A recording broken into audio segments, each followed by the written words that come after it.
right, so one more patient we're going to go ahead and look at, one more patient population, I should say, is someone who's had a back surgery and have to follow the spinal restrictions. And we know that the spinal restrictions are the BLTs, no bending, no deep bending, no lifting more than about 8 to 10 pounds, and no twisting. So again, when we're thinking about how to get out of bed with this population, we're going to be looking at what's known as log rolling again.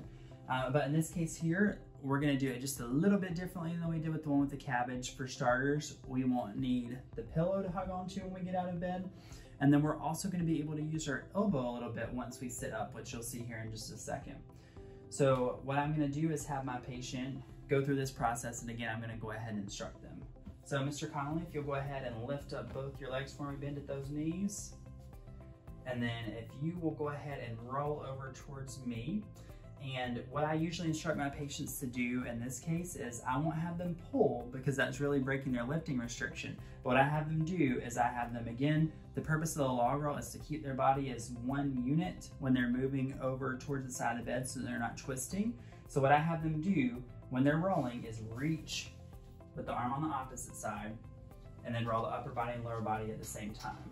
Good, so they're reaching, but they're not pulling. Because again, if they're using the bed rail to pull themselves over, for example, they're really breaking their lifting restriction because they're lifting, they're pulling with their body weight. Would you agree with that, John?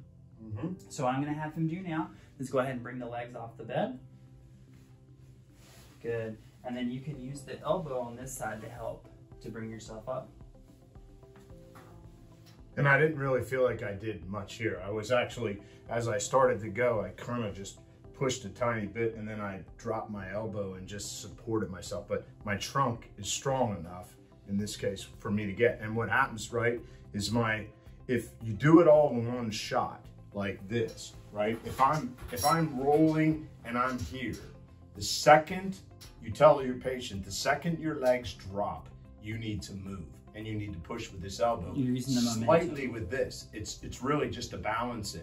Okay, so when I'm here, my legs drop off all in one shot is what I want to do. Now you be next to me, you know, but for the most part, I think I could do this on my own, and I'm keeping my spine straight when I'm doing that. And as you start to bring the trunk up, when you're moving the legs off at the same time, you're using the momentum. Yep, it's all physics, the principles of physics. As soon as the legs drop, if you move, you're gonna come right up.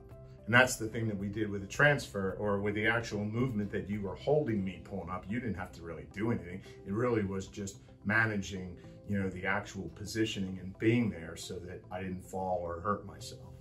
Right. Perfect.